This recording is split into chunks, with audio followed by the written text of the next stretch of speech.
Multiplication of two matrix हम लोग बात करेंगे। तो सबसे पहले मल्टीप्लिकेशन होने के लिए क्या चाहिए, यह बात को हम लोग करेंगे। तो यानी आपको ए और बी दो मैट्रिक्स दिया हुआ है, तो चूंकि यहां पर ट्रांजिटिव रिलेशन होता है तो ए का नंबर ऑफ कॉलम बी के नंबर ऑफ रो का इक्वल होना चाहिए, तब वह मल्टीप्लिकेशन होगा, अदरवाइज मल्टीप्लिकेशन नहीं होगा। यानी अगर यहां पर ए और बी का मल्टीप्लाई तभी संभव है जब ए का कॉलम बी का रो का इक्वल हो जाए, चूंकि ट्रांजिटिव रिलेशन होता है। ए कोई मैट्रिक्स दे दिए हैं A11 A12 A13 A21 A22 A23 A31 A32 A33, B जो है B11 B12 B13 B21 B22 B23 B31 B32 B33। अब यहाँ A3 इंटू 3 ऑर्डर का है, B भी 3 इंटू 3 ऑर्डर का है, तो A cross B 3 into 3 order का होगा। यानी प्रोडक्ट 1 1 होगा, प्रोडक्ट 1 2 होगा, प्रोडक्ट 1 3 होगा, प्रोडक्ट 2 1 होगा, प्रोडक्ट 2 2 होगा, प्रोडक्ट 2 3 होगा, प्रोडक्ट 3 1 होगा, प्रोडक्ट 3 2 होगा, प्रोडक्ट 3 3 होगा। इस बात को समझो कि प्रोडक्ट 1 1 होगा, इसका मतलब पहला रो, यह पहला रो को यहाँ लिख दिया गया है, और 1 1 यहाँ पर इसकी कॉलम, तो ये कॉलम लिखी हुई है। अब इसकी मल्टीप्लाई करके तुमको लिख देना है, इसकी मल्टीप्लाई करके लिख देना है, और ये तीनों को जोड़ देना है, आ जाएगा। इसी ढंग से प्रोडक्ट 1 2 करेगा, इसका मतलब पहला रो और इसकी दूसरी कॉलम, तो यहां पर भी यही काम कर देना है। तुम्हारे पास पहला रो दूसरा कॉलम, प्रोडक्ट 1 3 है, इसका मतलब पहला रो तीसरा कॉलम। यहां पर प्रोडक्ट 2 1 है, तो यानी दूसरा रो पहला कॉलम, प्रोडक्ट 2 2 है तो दूसरा रो दूसरा कॉलम, प्रोडक्ट 2 3 है तो दूसरा रो तीसरा कॉलम, प्रोडक्ट 3 1 है तो तीसरा रो पहला कॉलम, प्रोडक्ट 3 2 है तो तीसरा रो दूसरा कॉलम, प्रोडक्ट 3 3 है तो तीसरा रो तीसरा कॉलम। यह तुम्हारे पास मल्टीप्लिकेशन होगा। अब हमारे पास ए मैट्रिक्स है 2 3 4 5 7 8 और यहाँ 7 3 2 है, और B matrix x y z है। ए भी मल्टीप्लाई संभव है क्योंकि ये 3 इंटू 3 मैट्रिक्स है और बी 3 इंटू 1, यानी ए क्रॉस बी करेंगे तो 3 गया 3 के पास, 3 गया 1 के पास, 3 गया 1 के पास, यानी ए क्रॉस बी आपका 3 क्रॉस 1 होगा। यानी प्रोडक्ट 1 1 होगा, प्रोडक्ट 2 1 होगा, प्रोडक्ट 3 1 होगा। यानी यहाँ पर प्रोडक्ट 1 1 का मतलब क्या हुआ कि इसका पहला रो इसके पहले कॉलम से करेगा, यानी यहां पर 2x 3y 4z हो गया। अगला तुम्हारे पास प्रोडक्ट 1 का मतलब क्या हुआ कि दूसरा वाला पहला से करेगा, तो 5x plus 7y plus 8z। अगला वाला 3 1 का मतलब हो गया इसका तीसरा रो पहला से करेगा, तो यानी 7x 3y 2z। अगर यहां पर इसकी कांस्टेंट वैल्यू दी हो जाती, जैसे यह इक्वेशन है, अब इस इक्वेशन में पहले हम कांस्टेंट निकालते हैं, तो कांस्टेंट निकालेंगे तो 2 5 7 और यहाँ 3 7 3 और 4 8 2 हो जाएगा। अब उसके बाद हम x निकालेंगे तो यहाँ x y z हो जाएगा, और b निकालेंगे तो 8 9 11 हो जाएगा।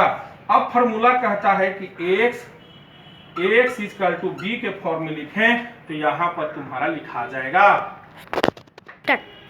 अब तुम्हारे पास देखेंगे कि ए मैट्रिक्स दिया हुआ है 2 3 4 5 6 7 8 9 3 और बी है x u y v z w। तो एक जो आपका ऑर्डर है वो देखो 3 इंटू 3 है, और बी जो है 3 इंटू 2 है।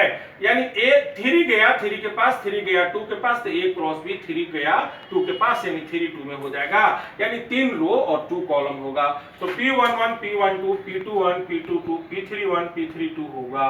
तो प्रोडक्ट 1 1 का मतलब क्या होगा, तो यहां पर प्रोडक्ट 1 1 अगर हम करेंगे तो इसका मतलब पहला रो और इसका पहला कॉलम, तो यहां पर 2x plus 3y plus 4z।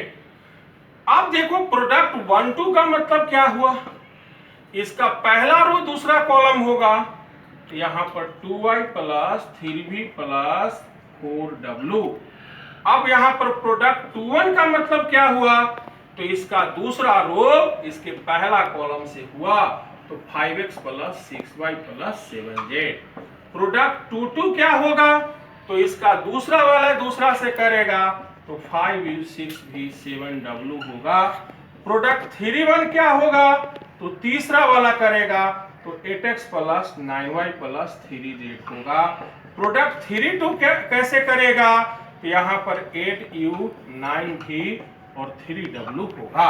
यानी आपको मल्टीप्लाई कैसे करना है। अब कुछ ऐसा एग्जांपल लेते हैं जिसमें मल्टीप्लाई ना हो। तो अब सोचो कि अगर इसमें हम JW को गाइड कर दें, अब इसका रो इसके कॉलम से करेगा, तो इसका रो में देखो 1 2 3 एलिमेंट है और यहाँ पर 2 ही एलिमेंट है, तो यह मल्टीप्लाई संभव नहीं होगा। यानी कब मल्टीप्लाई होगा और कब मल्टीप्लाई नहीं होगा, यह बात तुमको समझना है कि मल्टीप्लाई होने के लिए नंबर ऑफ कॉलम A का नंबर ऑफ रो B का इक्वल होना चाहिए, तब मल्टीप्लाई होगा, अदरवाइज मल्टीप्लाई नहीं होगा। तो कैली-हैमिल्टन थ्योरम हम लोग देखेंगे। तो A एक मैट्रिक्स है ABCD।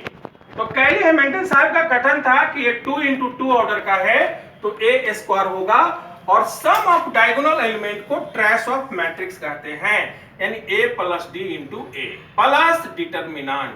तो cross multiplication AD minus BC identity equal 0 matrix. अब इस पर काफी पहले प्रैक्टिस कर लो, फिर इस पर क्वेश्चन का भी हम प्रैक्टिस करवाएंगे। तो A इक्वल टू यहाँ पर 2 3 4 5 है, तो यहाँ A स्क्वायर होगा और 2 5 जोड़ेंगे तो 7A और यहाँ 5 दूनी 10 4 तिहाई 12, 10 में से 12 गया तो -2 आइडेंटिटी इक्वल 0। आगे चल के इसकी काफी इंपॉर्टेंट होगा। A इक्वल टू यहाँ पर 5 8 है, 9 6 है, तो यहाँ पर A स्क्वायर तो होगा ही, 5 6 जोड़ोगे तो 11A और यहाँ पर 6 5 30 9 8 72 -40 आइडेंटिटी इक्वल 0। तो यहाँ पर जो है -42 हो जाएगा। ये जो है आपका क्लियर हो गया। इसी ढंग से अगर 3 ऑर्डर का रहता है तो A equal to ABC, DEF है, GHI है, तो यहाँ AQ होगा।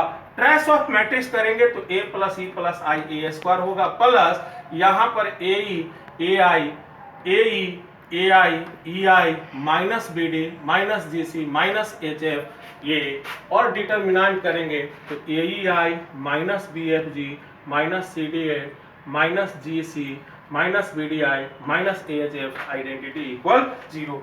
एक क्वेश्चन को तुमको हम कर देते हैं। तो अब तुम्हारे पास यहाँ AQ है माइनस ट्रेस ऑफ मैट्रिक्स, तो 3 2 5 7 12 A स्क्वायर प्लस यहाँ हल करोगे तो 2 तिहाई 6 7 तिहाई 21 और 7 दूनी 14 -3 -20 और 6 दूनी 12 A। अब यहाँ पर इसको आइडेंटिटी वाला पहले लिख देते हैं। 2 तिहाई 6 7 6 42, 3 दूना 6 25 30 और 6 चौको 24 और 5 तिहाई 15 चौको 60 और 3 7 21 और 6 दूनी 12 दूना 24 आइडेंटिटी इक्वल 0। तो यहाँ AQ होगा -12 है स्क्वायर होगा और 14 6 20 21 41 और यहाँ पर हो गया 12 और 20 32 और 3 35, यानी यहाँ 6 बचेगा, यानी 6 आइडेंटिटी। यहाँ पर हम लोग हल करेंगे तो तुम्हारे पास ये तुम्हारे पास 24 है और ये भी तुम्हारे पास 24 है, तो कट गए और 30 42 72 हो गए और 60 21 81 हो गए। तो यहाँ पर तुम्हारे पास ये आपका 9 -9 तो माइनस प्लस 9 आइडेंटिटी इक्वल 0 हो गया। इस टाइप के काफी क्वेश्चन आते रहते हैं। जैसे कभी तुमको दे देगा यहाँ पर लेमडा दे देगा, यहाँ कुछ भी दे देगा, तो उसको कंपेयर करके अगली वीडियो में बताया जाएगा। अब तुम्हारे पास यहाँ तक पहले कर लो। अगर तुमको अच्छा लगता है तो वीडियो को लाइक करें, सब्सक्राइब करें। धन्यवाद।